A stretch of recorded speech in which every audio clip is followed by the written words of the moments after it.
함께 말씀 보는 자리로 나오신 여러분을 주의 이름으로 환영합니다. 11월 6일 에코디 말씀 묵상 시작합니다.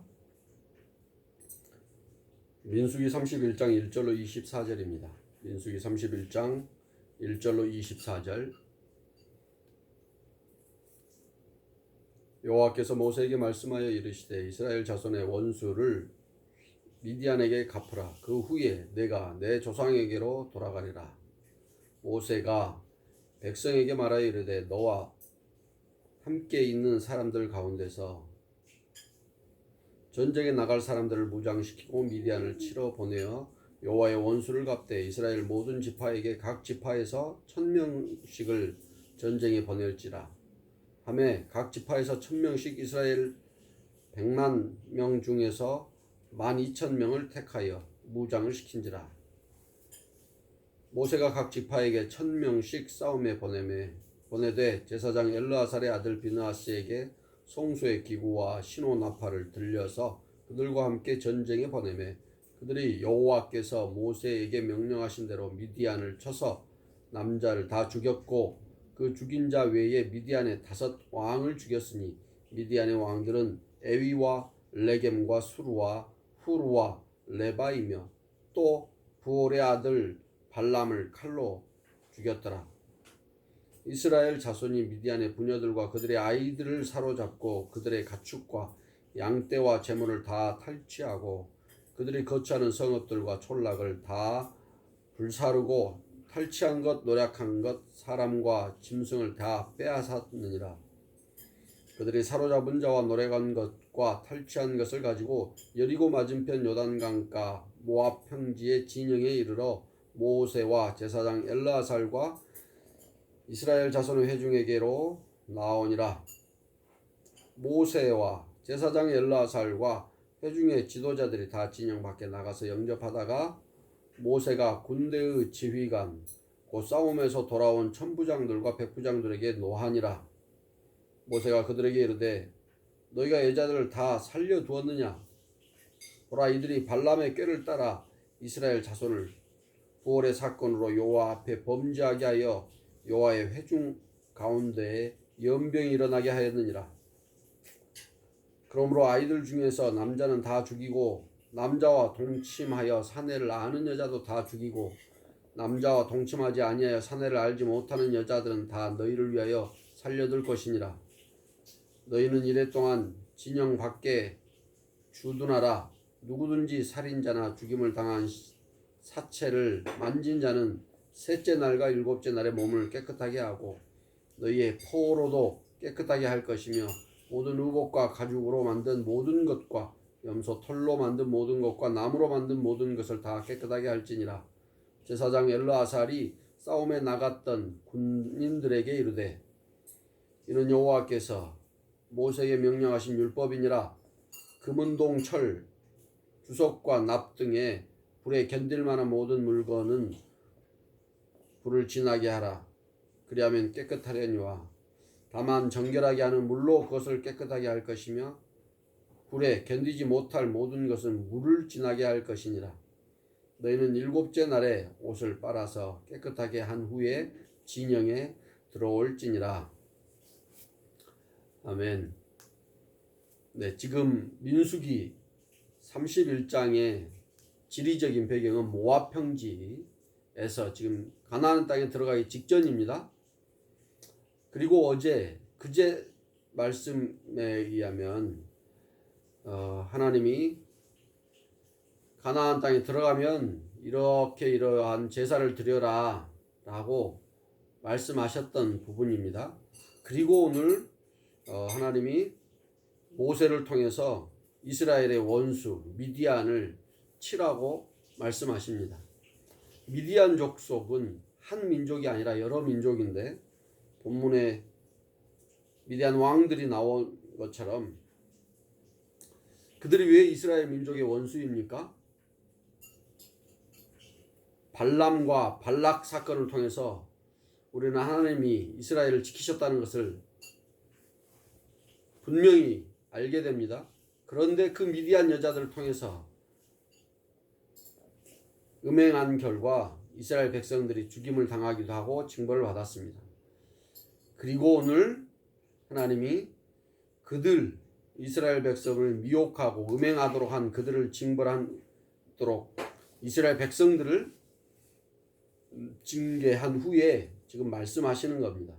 오늘 우리의 인생도 마찬가지입니다. 반드시 예수 믿는 우리를 괴롭히는 이들, 그들을 괴롭힘에 대해서 유혹하고 한 것에 대해서 그들을 징벌하기 전에 먼저 우리로 선결하게 하십니다. 그리고 나서 오늘 본문처럼 우리를 괴롭힌 그들에 대한 원수를 갚게 하십니다. 어떻게 갚게 하십니까?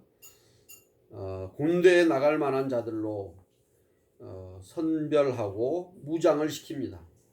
무작정 대충이 아니라 하나님이 친밀하게 사람을 통하여서 준비시키시고, 그래서 하나님의 뜻에 대적한 이들을 그 원수를 갚게 하신다는 사실을 말씀하십니다. 더불어 이 전쟁은 죄에 대한 징벌이라고 합니다. 그래서 일반적으로 전쟁은 군대 장관이 이끌어서 나갔다 오지만 오늘 본문에 보니까 제사장 엘르아살의 아들 비느하스에게 성소의 기구와 신호나팔을 들려서 그들과 함께 전쟁에 내보냈다라고 말합니다.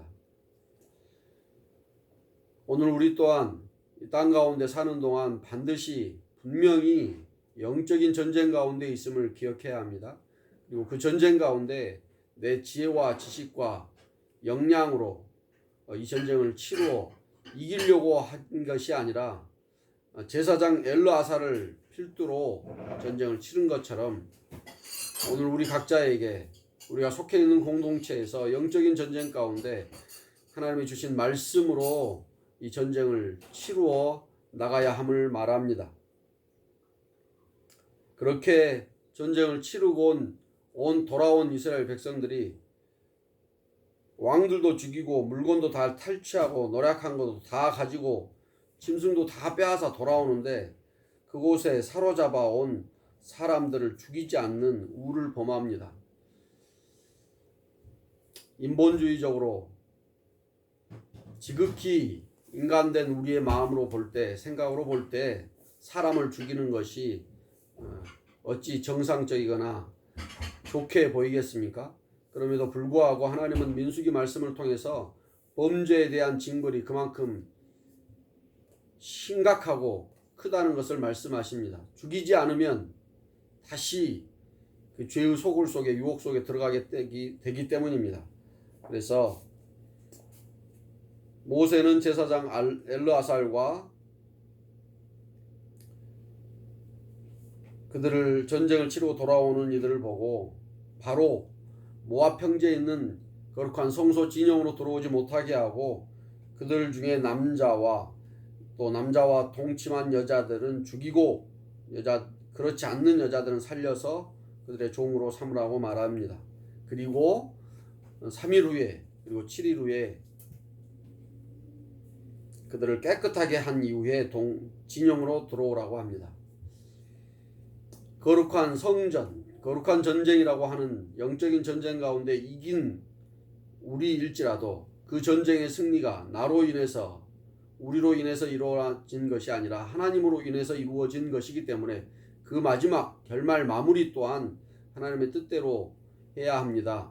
그러지 않으면 또 다른 범죄, 또 다른 괴로움의 시간들로 이어질 수 있습니다. 오늘 말씀을 통해서 미디안을 징벌하라고 하신 말씀이 오늘 나를 통해서 나를 미혹의 자리에 가게 한 내 자신과 또는 내 이웃과 내가 속해 있는 공동체 가운데 철저하게 말씀 가운데 엎드리고 내가 근본적으로 하나님 앞에 죄인이라는 사실을 기억하며 감사하는 마음으로 이 성전을 거룩하고 영적인 전쟁을 승리로 이끌 수 있게 되기를 간절히 축복합니다. 이 전쟁의 주인은 하나님이십니다. 오늘 하루도 주 안에서 영적인 전쟁의 승리를 맛보는 저와 여러분 되기를 축복합니다. 기도하겠습니다. 하나님 감사합니다. 영적인 전쟁 가운데 먼저 내가 죄인이라는 사실을 고백하게 하셨고 오늘 이 영적인 전쟁을 원수를 갚아 가도록 하신다는 말씀을 봅니다. 하나님 쉽지 않고 즐겁지도 않고 중요하게도 생각되지 않을지라도 하나님이 우리의 인생 가운데 죄의 문제를 해결하고 이 죄에 빠지게 한 이 근본적인 죄성, 이 원수들, 눈에 보이는 원수들 뿐만이 아니라 하나님 영적인 하나님 원수들을 물리치는 일에 하나님 우리가 귀하게 쓰임받기를 원합니다. 말씀대로 쓰임받으며 내가 근본적으로 그 원수임을 깨닫게 하여 주옵소서. 하나님 앞에 굴복하며 엎드리는 자가 가장 복 있는 자이며 이 죄의 근본적인 문제에서 벗어날 수 있는 유일한 길임을 알게 하여 주옵소서. 오늘 저와 함께 말씀 보는 모든 이가 우리가 속해 있는 곳에서 영적인 전쟁을 승리로 이끌게 하실 줄 믿습니다. 예수님의 이름으로 기도합니다. 아멘. 감사합니다. 비바람이 많이 심하게 붑니다. 주 안에서 육신의 건강과 더불어 영적인 건강이 날마다 강건하여지기를 간절히 축복합니다. 구독, 좋아요, 댓글 공유는 우리 모두를 향한 하나님의 말씀에 순종하는 길입니다.